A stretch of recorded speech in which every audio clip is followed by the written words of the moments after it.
Bismillahirrahmanirrahim. In today's lecture, we will discuss the products derived from the amino acids.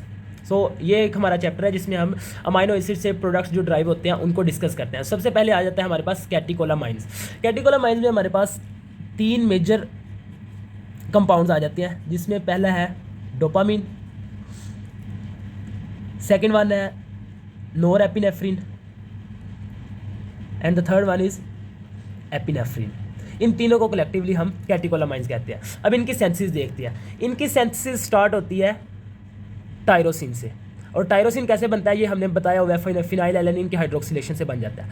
Tyrosine से सबसे पहले tyrosine की होगी hydroxylation, तो उससे हमारे पास बन जाएगा डोपा. और ये किसकी मौजूदगी में बनता है? टेट्रा हाइड्रोबायोप्टेरिन. ये कन्वर्ट हो जाएगा डाई हाइड्रोबायोप्टेरिन में. सो 2 हाइड्रोजन है वो इसमें वो ऐड हो जाएंगे.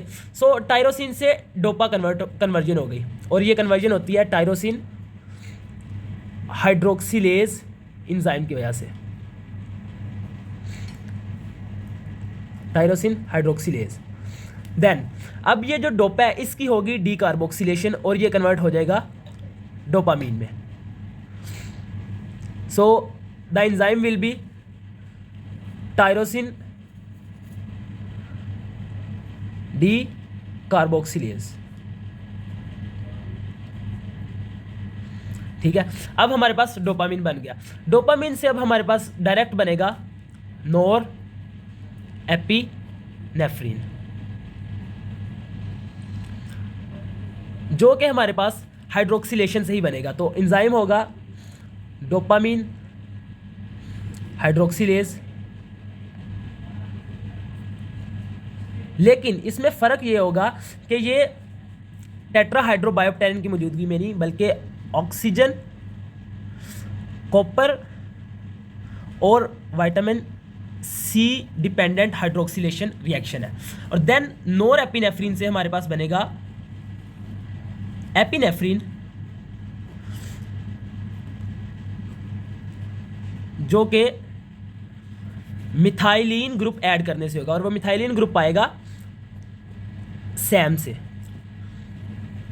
एस एडिनोसाइल मिथ्योनिन कन्वर्ट होता है एस एडिनोसाइल होमोसिस्टीन में, और इसमें क्या होता है कि मिथाइलिन ग्रुप इसका जो होता है वो इसमें ऐड हो जाता है. सो नोर एपिनेफ्रिन से मिथाइलेशन से एपिनेफ्रिन बन गई. सो एक क्विक रिव्यू कर लेते हैं इसका. टायरोसिन से सबसे पहले हाइड्रोक्सिलेशन हुई तो डोपा बन गया. डोपा की डीकार्बोक्सिलेशन हुई तो डोपामिन बन गया. डोपामिन से हमने दोबारा हाइड्रोक्सिलेशन करवाई तो नोर एपिनेफ्रिन बन गया, और नोर एपिनेफ्रिन की हमने मिथाइलेशन करवाई सैम के थ्रू, तो हमारे पास एपिनेफ्रिन बन गया. हम शुरू करें. हाँ. अच्छा, अब हम करते हैं कि इसकी डिग्रेडेशन कैसे होगी. इसकी डिग्रेडेशन के लिए हमारे पास 2 एंजाइम है, MAO यानी कि mono amine oxidase, and the second one is COMT, that is catechol O methyl transferase. ये दोनों जब एक्ट करेंगे हमारे पास एपिनेफ्रिन और नोर एपिनेफ्रिन के ऊपर, तो उन्हें एक कंपाउंड में कन्वर्ट कर देते हैं, दैट इज कॉल्ड VMA. तो वो हम देख लेते हैं. एपिनेफ्रिन प्लस नोर एपिनेफ्रिन दोनों के रिलेटिव यही होगा कि इम्पैक्ट करेगा monoamine oxidase plus कैटिकोल O methyl transferase दोनों के ऊपर, और कन्वर्जन किस में हो जाएगी? VMA, जो लास्ट कन्वर्टेड प्रोडक्ट होता है, और वो क्या होता है? वेनिलाइल मेंडिलिक एसिड. ये होगी डिग्रेडेशन नोर एपिनेफ्रिन की और एपिनेफ्रिन की. अब डिग्रेडेशन आएगी सिर्फ डोपामिन की, और डोपामिन की डिग्रेडेशन भी इन्हीं 2 एंजाइम की वजह से होती है, MAO यानी कि मोनोअमाइन ऑक्सीडेज और COMT यानी कि कैटिकोल ओ मिथाइल ट्रांसफरेज, और ये उसे कन्वर्ट कर देता है HVA में, वो है homovanillic acid. So this is the synthesis and degradation of catecholamines. एक और इम्पॉर्टेंट बात जो हमारे पास डिग्रेडेशन के रिलेटिव है वो ये है कि जैसे ही हमारे पास एड्रीनल मेडोला का वो होता है, कैंसर होता है, तो उसकी वजह से नोरेपिनेफ्रिन और एपिनेफ्रिन की प्रोडक्शन ज़्यादा हो जाती है। सो उसी की वजह से फिर उसकी डिग्रेडेशन भी ज़्यादा हो जाती है।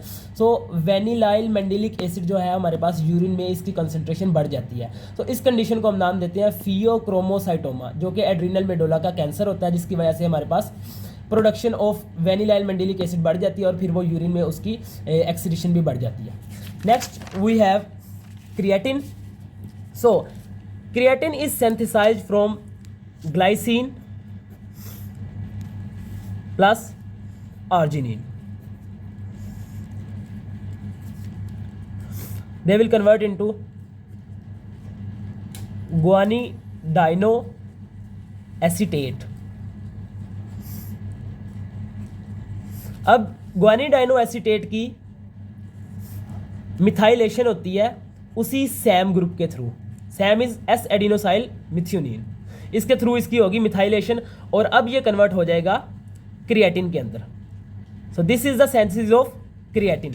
लेकिन सिर्फ क्रिएटिन नहीं, हमने क्रिएटिन फॉस्फेट बनाना होता है जो कि हमारे पास यूजफुल प्रोडक्ट होता है। क्रिएटिन बनता है लिवर में और जैसे ही लिवर से ये मसल में या ब्रेन में या अदर टिश्यूज में जाता है तो वहाँ पे एक एंजाइम होता है creatine kinase.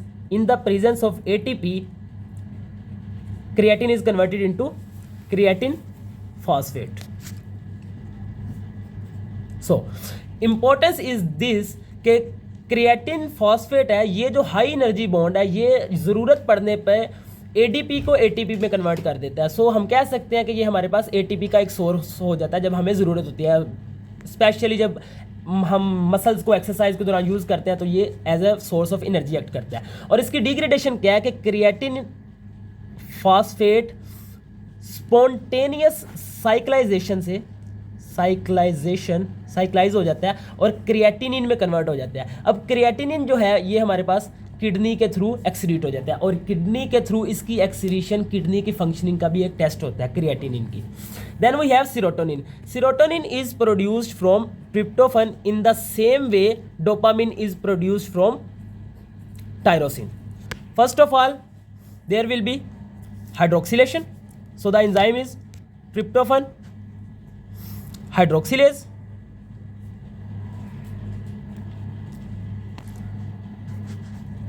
and the result is hydroxytryptophan.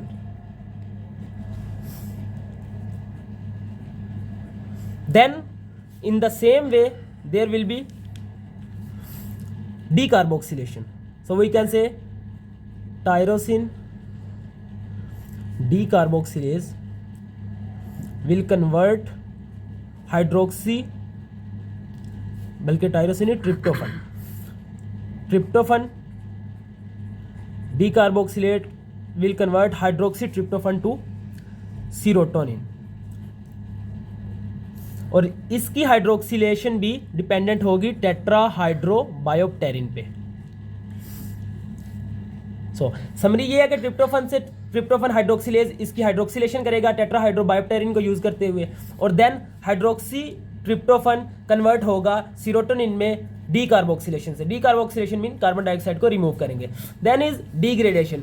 Serotonin बी उसी तरह MAO यानी कि मोनोअमाइन ऑक्सीडेज को यूज करते हुए डिग्रेड होता है और इसके कन्वर्जन प्रोडक्ट क्या होता है वो हम लिख लेते हैं। सीरोटोनिन इज कन्वर्टेड इनटू 5-हाइड्रोक्सी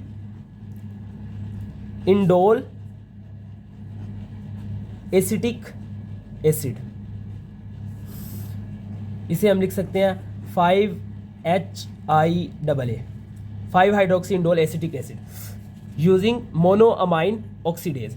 अब इसमें भी वही क्लिनिकल है कि जब भी सीरोटोनिन प्रोड्यूसिंग न्यूरॉन्स का कैंसर होता है तो उसमें क्या होता है कि सीरोटोनिन की प्रोडक्शन ज़्यादा होती है, उसकी डिग्रेडेशन ज़्यादा हो जाती है, तो हमारे पास 5-हाइड्रोक्सी इंडोल एसिटिक एसिड की वैल्यू होती है जो बॉडी में वो बढ़ जाती है। Next the last 2 remaining products are histamine and the melanin.